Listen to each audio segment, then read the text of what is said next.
লাল গোলাপ শুভেচ্ছা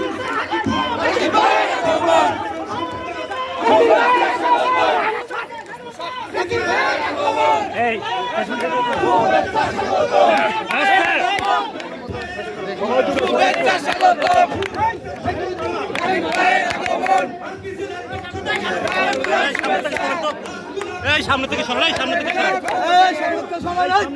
সামনে থেকে সরো, সামনে ক্লিয়ার, সামনে ক্লিয়ার, সামনে ক্লিয়ার, ক্লিয়ার করে, সরো সরো, এই সবাই সরেন, সামনে সামনে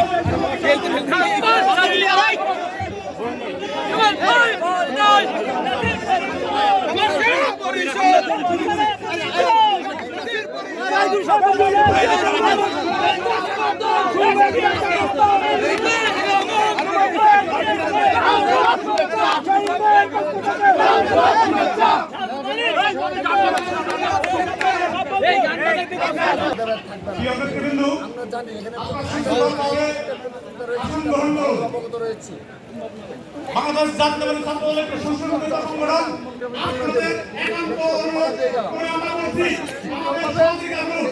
প্রিয় নেতৃবৃন্দ, আজকে এই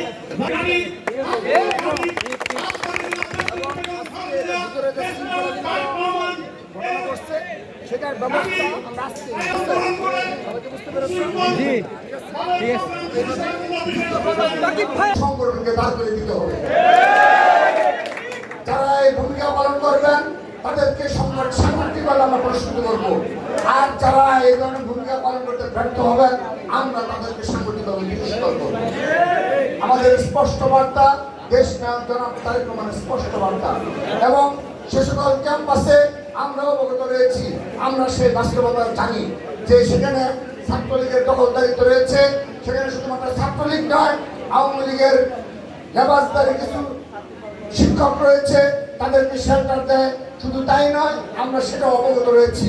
সেই অবৈধ ফ্যাসিস্ট সরকারের ভোট চোরদের আজ্ঞাবহ সংগঠন ছাত্রলীগকে এই অবৈধ ফ্যাসিস্ট সরকারের সুবিধাভোগী কতিপয় প্রশাসনের সদস্যরা তাদের তারা ন্যাক্কারজনক ভূমিকা পালন করে, কিন্তু শত বাধা বিপত্তি করে শত শত ছাত্র দলের নেতাকর্মী গুম খুন হওয়া সত্ত্বেও এই রাজবাড়ী জেলা ছাত্র দলে আপনারা যেভাবে হাজার হাজার ছাত্র দলের নেতাকর্মীরা ছাত্র দলকে ভালোবেসে ছাত্র দলের পতাকা ধরে এসেছেন, ঠিক একইভাবে সেই ছাত্রলীগের হায়নাদের মোকাবেলা করে আপনাদের রাজবাড়ির শিক্ষা প্রতিষ্ঠানে ছাত্র দলের অবস্থানকে সুনিশ্চিত করতেই হবে। প্রিয় নেতৃবৃন্দ, আমি আবারও বলছি, রাজবাড়ী জেলা ছাত্র দলের আওতাধীন সকল শিক্ষা প্রতিষ্ঠান, কলেজ, মাদ্রাসাতে আজ থেকে আপনারা কাজ শুরু করবেন। আমরা নির্দেশনা দিয়ে গেলাম, কাজ শুরু করবেন।